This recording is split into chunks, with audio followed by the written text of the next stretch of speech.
तो समाधि मंदिर का जो दर्शन हम करते हैं, तो ये अनंत कोटि ब्रह्मांड नायक जो बाबा का जयकारा है, समाधि मंदिर में अंदर लिखा हुआ हम लोग देखते हैं। तो किसी ने सवाल पूछा है कि प्लीज उस पे आप रोशनी डालिए, वो जयकारा का जो गहराई है वो हम तक आप प्लीज पहुंचाइए। और ये सवाल हम सबके हृदय में रहता है कि वाकई में वो जयकारा का कोई मायना भी है। तो वो जयकारा को समझने से पहले पहले ये द्वैत और अद्वैत को समझना लाजमी सी बात है। अगर द्वैत और अद्वैत नहीं समझ में आएगा तो जयकारा नहीं समझ में आएगा। तो अद्वैत का मतलब ही ये है कि परमात्मा स्वयं कायनात बना करके जुदा नहीं रहे हैं, बल्कि स्वयं ही कायनात के रूप में स्थापित हो गए हैं। वो है अद्वैत फिलॉसफी।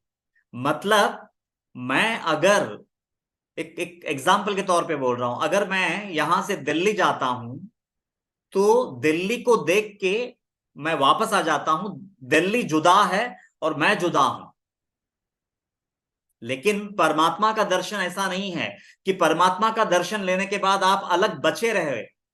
ये संभव ही नहीं है। वास्तविक दर्शन वो है कि परमात्मा का दर्शन होते ही तुम परमात्मा बन गए।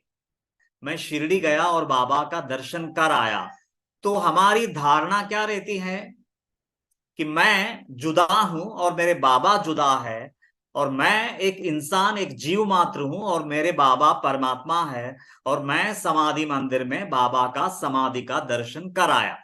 मतलब मैं जुदा और मेरे बाबा जुदा, ये द्वैत है।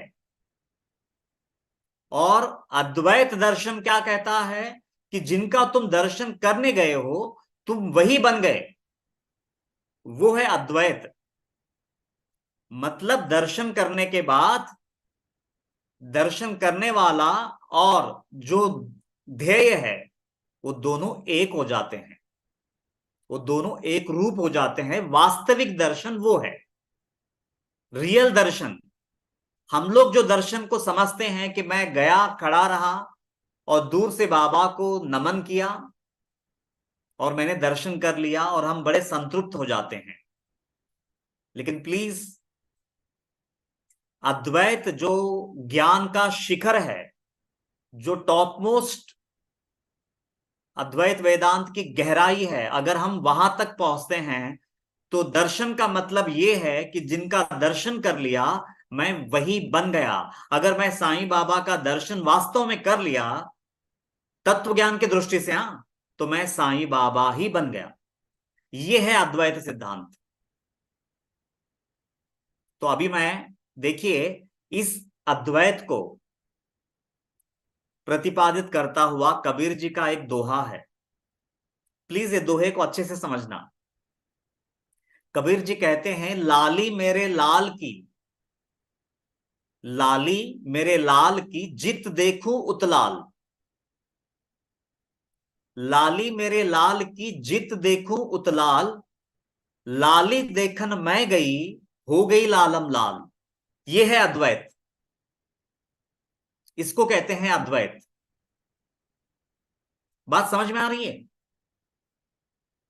कि मैं मेरे लाल का दर्शन करने के लिए गई तो देखा कि जहां देखो बस उसी की लालिमा है। और मैं मेरे लाल की दर्शन करने क्या गई, मैं तो स्वयं ही लालम लाल हो गई। मैं स्वयं वो ध्येय बन गई। मैं स्वयं जिसका दर्शन करना चाहती थी, मैं स्वयं वो परमात्मा ही बन गई। मैं उसके रंग में रंग गई। हम दोनों एक हो गए। अब इसी बात की पुष्टि, यही अद्वैत सिद्धांत को बाबा 3rd अध्याय में ओवी नंबर 106 में बोलते हैं, कीट की से ही भ्रमर ध्यान। प्लीज अच्छे से समझना। कीट की से ही भ्रमर ध्यान तेणे ती लाधे भ्रमरपण। मैं हिंदी में इसका अनुवाद करूंगा। कीट की से ही भ्रमर ध्यान तेणे ती लाधे भ्रमरपण, शिष्या ही करिता निज गुरु भजन, निज गुरु समान तो होए। क्या मतलब है इसका? बाबा बोल रहे हैं जो कीड़ा होता है वो भ्रमर का ध्यान करते करते करते करते करते करते स्वयं भ्रमर बन जाती है, वैसे ही जब शिष्य गुरु का ध्यान करता है, गुरु का भजन करता है, गुरु को अनन्य भाव से चिंतन मनन और निधिध्यासन करता है, तो स्वयं सद्गुरु बन जाते हैं। मतलब वो दोनों अलग नहीं बच जाते हैं, बल्कि वो दोनों एक हो जाते हैं। कीट की से ही भ्रमर ध्यान, तेणे ती लाधे भ्रमरपण, शिष्य ही करिता निज गुरु भजन, निज गुरु समान तो हुई। तो इसमें पहले ओवी में बोला है कि वो गुरु के समान हो जाता है। अगर शिष्य गुरु का भजन करे अनन्य भाव से, अनन्य भक्ति हो, लेकिन अनन्य का मतलब ही यह है कि अन्यत्र कहीं चित्त ना भटकते हुए केवल परमात्मा में अगर लग जाए, उसको अनन्य भक्ति कहते हैं। मतलब बाकी कहीं चित्त कहीं और फंसा ही नहीं है। तो जितना भी चिंतन ध्यान मनन चलता है वो परमात्मा का ही चलता है। अगर ऐसी अनन्य भक्ति अगर किसको हासिल हुई है तो वो गुरु के समान ही हो जाता है, ऐसा अध्याय 3 का ओवी नंबर 106 कहता है। और आगे जाकर के बाबा क्या बोलते हैं 107 में, समान शब्दे जे वेगळेपण, समान शब्दे जे वेगळेपण तेही नसाही गुरु एक क्षण। लेकिन समान शब्द से मैं जब गुरु समान बोल रहा हूं तो उसमें भी थोड़ा सा अलगाव है। बोले लेकिन वो भी एक क्षण के लिए भी गुरु बर्दाश्त नहीं करते। समान शब्दे जे वेगळेपण ते न साहे गुरु एक क्षण, गुरुत्व नवे शिष्यावीण, शिष्यत्वा अभिन्न गुरुपण। क्योंकि न गुरु के बगैर शिष्य है, न शिष्य के बगैर गुरु है। जब शिष्य अनन्य भाव से गुरु को समर्पित हो जाता है और उसके चिंतन में मनन में गुरु के अलावा और कोई चीज बसती ही नहीं है, जब इतनी अनन्य भक्ति उस व्यक्ति में उतर जाती है तो गुरु का चिंतन करते करते करते करते गुरु बन जाता है। साईं का चिंतन करते करते करते साईं बन जाता है। मतलब समान शब्द में भी एक अलगाव है। बाबा बोल रहे हैं मुझे वो भी बर्दाश्त नहीं है, मुझे वो भी बर्दाश्त नहीं है। तो ये है अद्वैत सिद्धांत। अभी मैं आता हूं जयकारा पे क्योंकि ये क्लियर किए बगैर मैं जयकारा को आपके सामने अच्छे से ओपन नहीं कर पाऊंगा।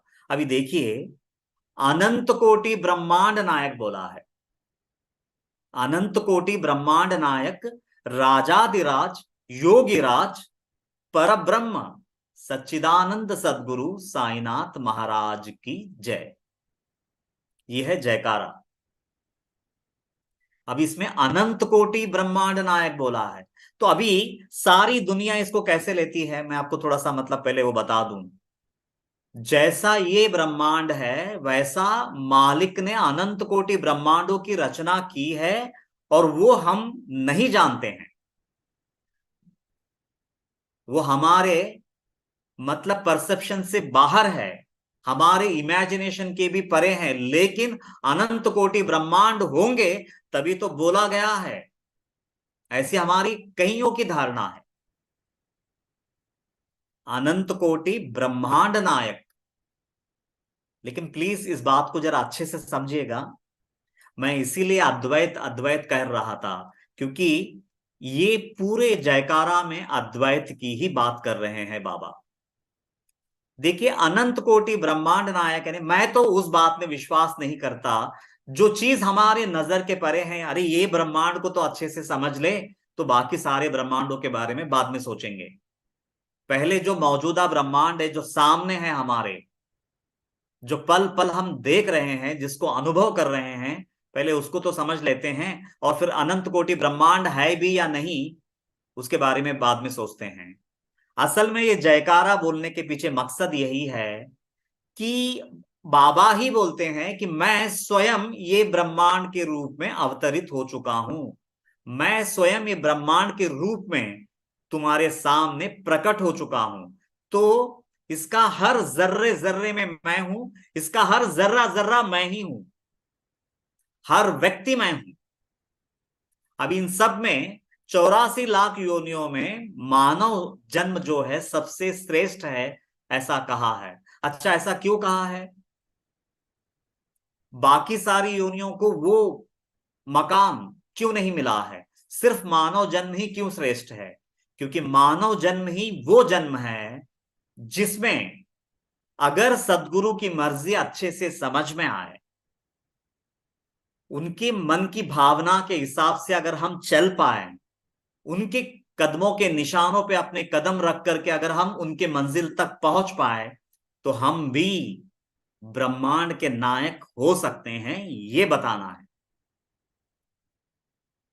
तो मेन ये है। तो हर इंसान में 84 लाख योनियों में केवल इंसान में जो मानव रूप किसी इंसान को मिला है, वो चाहे औरत का हो या पुरुष का हो, बस ये मानव जन्म में ही वो संभावना वो मालिक ने छुपा रखी है ब्रह्मांड के नायक बनने का। वो बाकी किसी स्पेसीज में नहीं है, वो बाकी किसी जीव जंतु में नहीं है। इसीलिए बाबा कहते हैं कि अनंत कोटि ब्रह्मांड नायक, मतलब यहां पे जो मानव रूप में जितने भी करोड़ों लोग मतलब धमक रहे हैं, उन सब में एक अनंत कोटि ब्रह्मांड नायक बनने की संभावना छुपी है। इसीलिए उतने लोग जो है उतने ब्रह्मांड है, ऐसा इसका मतलब है। क्योंकि अनंत कोटि ब्रह्मांड नायक का मतलब ही यह है कि हर वो व्यक्ति अगर वो सही ढंग से साधना करे, अगर वो सही ढंग से सदगुरु की हृदय की भावना को समझे, सदगुरु के हृदय की मर्जी को समझे, और अगर उसके अनुरूप वो अपने आप को बदलता जाए, तो फिर वो भी एक दिन ब्रह्मांड का नायक बन सकता है। तो मतलब हर इंसान में वो संभावना छुपी हुई है।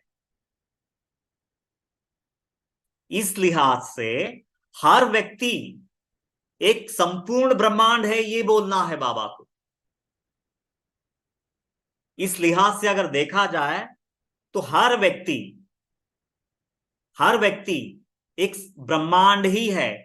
और क्योंकि हर व्यक्ति के हृदय में बाबा अंतर्यामी बन के बैठे हैं, इसीलिए अनंत कोटि ब्रह्मांड नायक।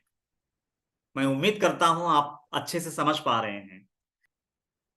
तो अनंत कोटि ब्रह्मांड इस लिहाज से है क्योंकि हर व्यक्ति एक ब्रह्मांड है, क्योंकि हर व्यक्ति में वो मरकज छुपा हुआ है ब्रह्मांड का नायक बनने का। तो वो भावना से बोला गया है अनंत कोटि ब्रह्मांड नायक, मतलब हर व्यक्ति जो दिख रहा है वो एक ब्रह्मांड ही है। और क्योंकि मैं उसमें अंतर्यामी बन करके बैठा हूं, इस लिहाज से अनंत कोटि ब्रह्मांड नायक और राजाधिराज। संसार में जितने भी बादशाहत है, जितने भी राजाएं हैं, मतलब उन सब राजाओं में मैं प्रमुख हूं, मैं राजाओं का राजा हूं, ऐसा बोल रहे हैं। मतलब वो ये जो नश्वर जगत है, इसके ऊपर जो हुकूमत करते हैं, उनको वो राजा बोल रहे हैं। ऐसे सारे राजाओं का भी मैं राजा हूं, बाबा ये भी बता रहे हैं। राजाधिराज, और फिर बोल रहे हैं योगी राज।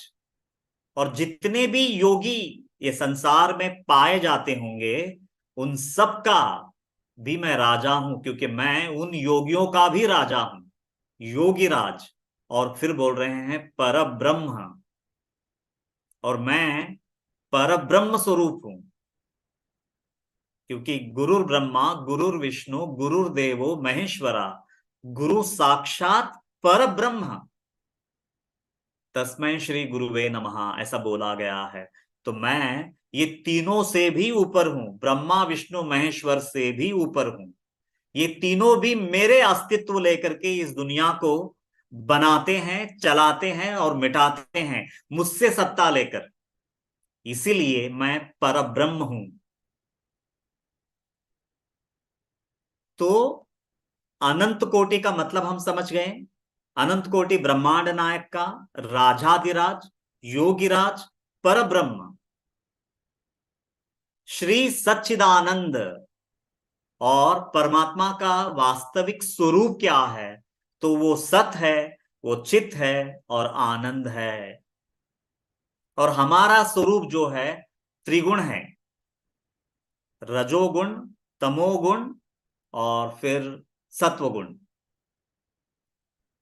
हम साधारण जीव मात्र का स्वरूप त्रिगुण से बनता है, तो परमात्मा का स्वरूप वो भी तीन चीजें हैं, सत, चित और आनंद। तो सत यानी जो कभी मिटता नहीं, जिसका कभी क्षय नहीं होता, सत। और चित यानी संसार में जितनी भी नॉलेज है, प्रकाश है, वो सब मुझ में है। और सारे मुझी से प्रकाश लेकर के प्रकाशमान होते हैं, मुझी से नॉलेज लेकर के नॉलेजेबल बनते हैं, वो चित और आनंद। और याद रखना, मेरा जो स्वभाव है, प्राकृतिक स्वभाव जो है मेरा, वो आनंद है, सुख नहीं है। तुम्हारा प्राकृतिक स्वभाव सुख के तरफ होता है, लेकिन जैसे ही आप सुख बोलते हैं तो दुख भी पीछे आता है। लेकिन आनंद है मेरा स्वभाव, और इसका अपोजिट वर्ड अभी बना नहीं। आनंद का अपोजिट वर्ड अभी बना नहीं, ये केवल है। सुख बोलते ही अपोजिट वर्ड आ गया दुख, शांति बोलते ही अपोजिट वर्ड आ गया अशांति, जन्म बोलते ही अपोजिट वर्ड आ गया मृत्यु। लेकिन आनंद का अपोजिट वर्ड नहीं है, वो केवल है, इसीलिए कैवल्य बोलते हैं। तो ये है सच्चिदानंद। सदगुरु, साधारण गुरु नहीं बोला है, सतगुरु बोला है। जो गुरुओं का भी जो गुरु है वो है सदगुरु,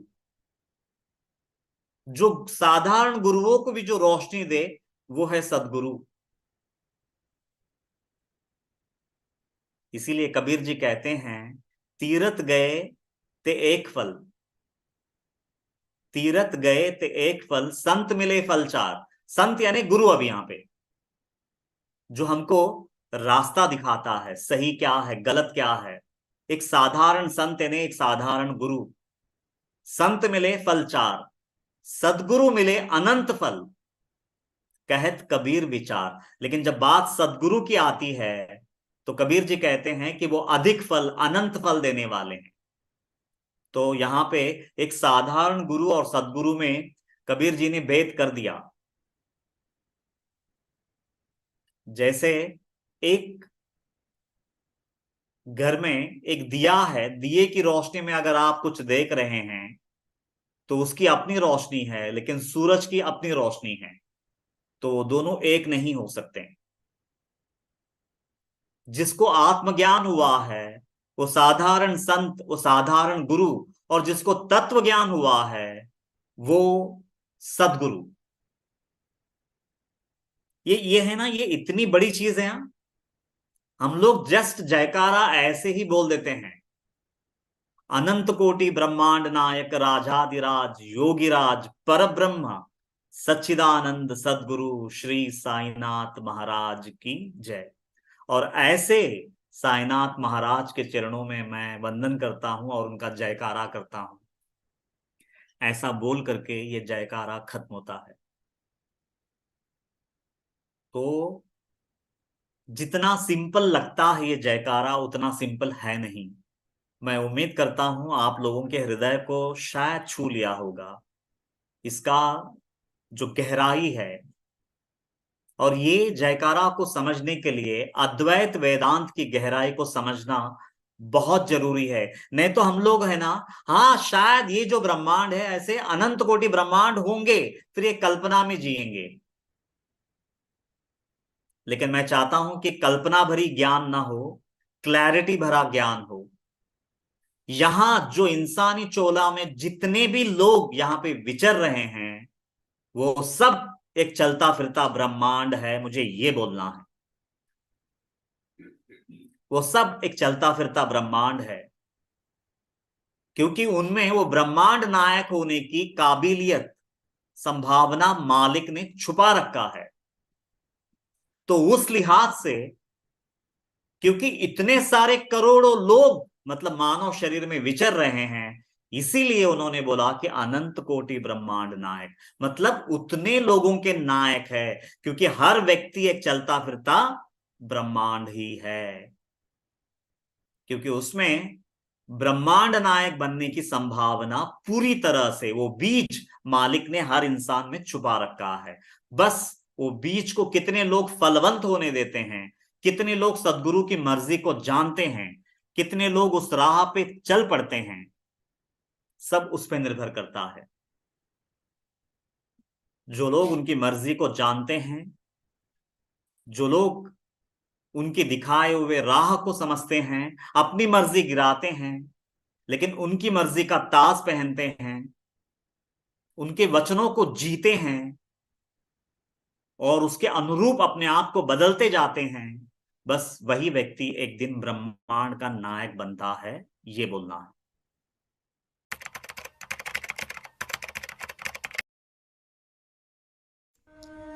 मनोहारिणी शापताप निवारिणी अज्ञान नाशिनी मोक्षदायिनी परम कल्याणकारिणी सच्चित आनंद प्रदायिनी अनंत कोटि साई नाथों की जननी साक्षात साई स्वरूपिणी ग्रंथराज श्री साई सच्चरित दिव्य ग्रंथ की जय।